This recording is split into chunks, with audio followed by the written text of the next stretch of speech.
આઈસાબેન, તમે અહીં બેહીને હું કામ કરો છો? અંદર બેહીને કામ કરો ની.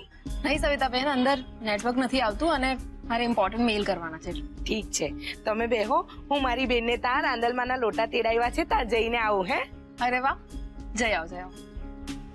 અચ્છા સાંભળો, રાંદલમાને અમારા બધા વતી કોમલબેન માટે પ્રાર્થના કરજો. ચોક્કસ કરા. અને બધું સારું થઈ જાય ને પછી હું મોટી બેનને કહીને રાંદલમાના લોટા તેડાવા.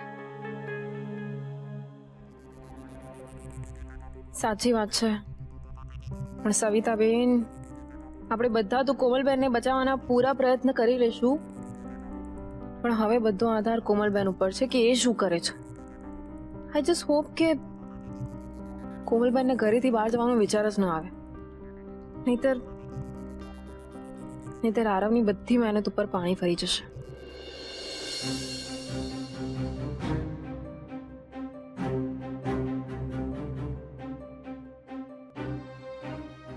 થેન્ક ગોડ હોલમાં કોઈ નથી, એટલે મારે કોઈને કાંઈ જવાબ નહીં આપવો પડે.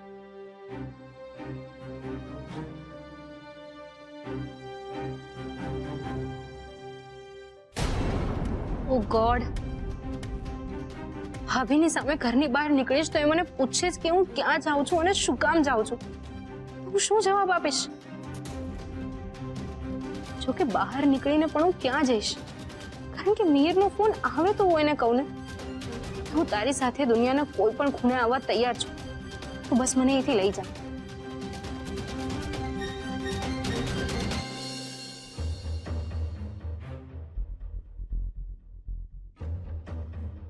બહુ સમય વીતી ગયો આરવ. આ છોકરો પણ કમાલ કરે છે. પેલા કોમલને ફોન કરીને હેરાન કરતો હતો, હવે જયારે ખરેખર ફોન કરવાનો છે ત્યારે ફોન જ નથી કરતો. માં, તું એક કામ કર, તું છે ને રૂમમાં જઈને આરામ કર, હું અહીંયા મોબાઈલ પર વોચ રાખું છું. માં, મિહિરનો ફોન આવશે એટલે હું તને બોલાવીશ. હા ઠીક છે. માં, બોલ ને બેટા. માં, તને એવું નથી લાગતું કે આપણે હજી એકવાર વિચારવું જોઈએ? તને જરૂર લાગે છે? હા, કારણ કે આપણે બહુ મોટું પગલું ભરવા જઈ રહ્યા છે. જો કદાચ દાવ ઊંધો પડી ગયો ને તો આપણે કોમલને હંમેશા માટે ગુમાવી દઈશું. આપણે સતર્ક રહેશું ને તો નહીં ગુમાવીએ. જે ઉંદરને પકડવા આપણે પાંજરે રોટલીનો ટુકડો બાંધીએ છીએ ને, એ મિહિરને પકડવા આપણે આખું છટકું ગોઠવ્યું છે. અને એને લલચાવવા આપણે માત્ર રોટલીનો ટુકડો નહીં, આ માલ મિલકતના નામે આખે આખો રોટલીનો થપ્પો મૂક્યો છે. એટલે આવશે તો જરૂર. ચલ, માન્યું કે એ લોકો આવશે અને આવીને આપણે જે ઓફર મૂકવા માંગીએ છીએ એ ઓફર જો એમણે સ્વીકારી લીધી ને તો આપણે ખરેખર રસ્તા ઉપર આવી જઈશું. આટલું જોખમ તો આપણે લેવું જ પડશે આરવ. અને મને મારા 1000 હાથવાળા ઠાકોરજી પર વધારે ભરોસો છે. એ આપણને સાચો રસ્તો બતાવીને આમ રસ્તા પર તો નહીં જવા દે. કેમ છો તમે? એકદમ મજામાં છું. એટલા દિવસ પછી તમે ભૂલા પડ્યા અહીંયા. કોકિલાબેન, હું આજે એક જરૂરી કામથી આવી છું. મને તો એમ કે તમે સોનુને મળવા આવ્યા હશો, બરાબર ને? ના બેન, હું તમારી કોમલને જ મળવા આવી છું. કોમલને? તમારે વળી કોમલનું શું કામ પડ્યું? છે કામ. હવે એ કામ તો હું ફક્ત કોમલને જ કહીશ. જુઓ બેન, મારી કોમલ માંડ સાજી થઈ છે હમણાં. મને ખબર છે, પણ મારે વાત કરવી જરૂરી છે. હિના બેન, આજે રહેવા દો ને. કોમલની તબિયત માંડ હમણાં સાજી થઈ છે. મમ્મા, રિલેક્સ. બોલો ભાભી, શું વાત કરવી છે? કોમલ, હું તને એ વાત બધાની વચ્ચે નહીં પણ એકલામાં જ કહેવા માંગુ છું. બેન, હવે તો તમે હદ કરો છો. હો, એવી તે કેવી વાત છે જે તમે અમારા બધાની વચ્ચે અમારી સામે ના કહી શકો? હિના બેન, હવે મારો જીવ મૂંઝાય છે. એવી શું વાત છે? માફ કરજો કોકિલાબેન, પણ હું તમને આ વાત બધાની વચ્ચે તો નહીં જ કહી શકું. મને જેમ કહેવામાં આવ્યું છે એમ હું કરી રહી છું. શું કહેવામાં આવે છે એટલે તમે અહીંયા કોઈના કહેવાથી આવ્યા છો?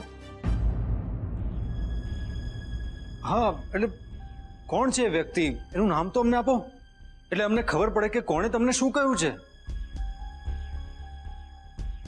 માફ કરજો આરવ કુમાર, પણ એ કોણ છે અને શું છે એ બધું હું હમણાં તમને નહીં કહી શકું. જુઓ હિનાબેન, અત્યારે મારી કોમલ સખત માનસિક તાણમાં છે, એટલે તમે આવી વાત કરીને એને અને અમને બધાને વધુ તાણ ના આપો. મમ્મા તું પ્લીઝ શાંતિ રાખીશ. અરે પણ કોમલ, અમ્મા રિલેક્સ. ઓએમકે, હું તો મિહિરને ફોન કરવાનું ભૂલી જ ગઈ. જો એકવાર ઘરમાં ગઈ તો વાત નહીં થાય, એટલે પહેલા મને મિહિરને ફોન કરી લેવા દે.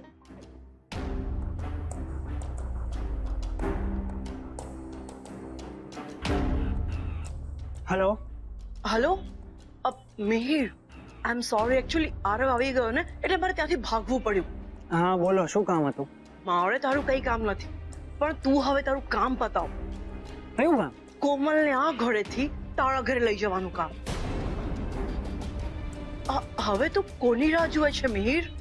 કોમલને અહીંયાથી લઈ જા અને નવી લાઈફ સ્ટાર્ટ કર, નહીં તો કોમલને કાયમ માટે ગુમાવી બેસીશ. એક્સક્યુઝ મી, તમે દર વખતે મને ખોટી ખોટી સલાહ શાની આપ્યા કરો છો? અને હું કોમલને ભગાડીને ક્યાં લઈ જાઉં? અરે કોમલના ઘરવાળા સામે ચાલીને એમનું બધું જ મને આપી દેવા માંગે છે. હા સાચે. તો આવી સેટ થયેલી બાજી હું કેવી રીતે અપસેટ કરી શકું? ઓએમકે મિહિર, તું ભાભીની વાતોમાં ન આવ. કશું જ સેટ નથી. ભાભી તને પ્રોપર્ટીનું ગાજર બતાવીને પટાવવા માંગે છે, ધેટ્સ ઇટ. અચ્છા, યસ, લિસન ટુ મી. આની પાછળ પણ એ લોકોની કોઈ ચાલ હશે, આઈ એમ શ્યોર. એ જે હશે એ હું ફોડી લઈશ, પણ તમે આજ પછી મને કે કોમલને ફોન કરીને પ્લીઝ મિસગાઈડ નહીં કરતા. અરે but listen to me. Hello hello, આખરે ભાભીએ બધું પોતાના ધાર્યા પ્રમાણે સેટ કરી જ નાખ્યું હશે. જેવા મારા નસીબ. એક તરફ મારો વર કે જેની પાસે પૈસા જ નથી, અને બીજી તરફ મારો ભાઈ કે જે ખુવાર થવા બેઠો છે. કોણ જાણે મારું શું થશે. કોમલ બેટા, દરવાજો ખોલ. જો હું તારા માટે જમવાનું લઈને આવી છું બેટા. Excuse me. અરે ફેબર, તમે ક્યાં જાઓ છો? હું ત્યાં સોફા પર બેસીને જમું છું. અમે તમને કંપની આપી ને આરવ. ચાલ. હા હા.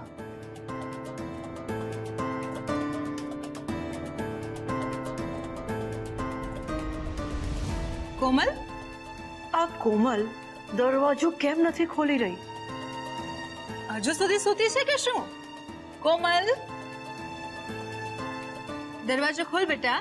હા, થોડું તો થોડું જમી લે. અરે આયશા, આ કોમલ કેમ દરવાજો નથી ખોલી રહી? બની શકે કદાચ એ બાથરૂમમાં હોય. હા. કોમલ, કોમલ,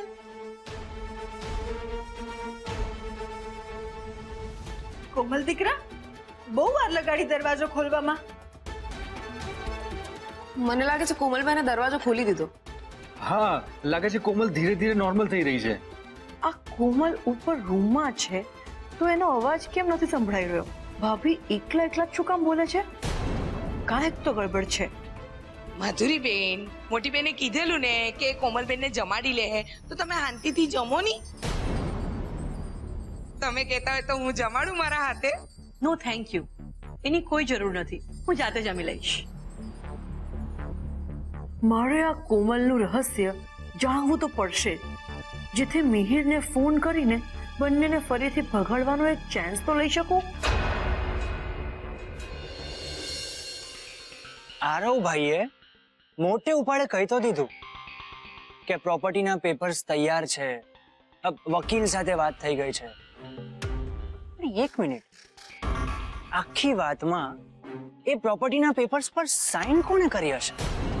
યસ, કારણ કે કોમલના પપ્પા તો હૈદરાબાદમાં છે ત્યાં, અને એમની પરમિશન વગર કે એમની સાઇન વગર કોઈ પણ કોન્ટ્રાક્ટ થવો પોસિબલ છે જ નહીં. યસ,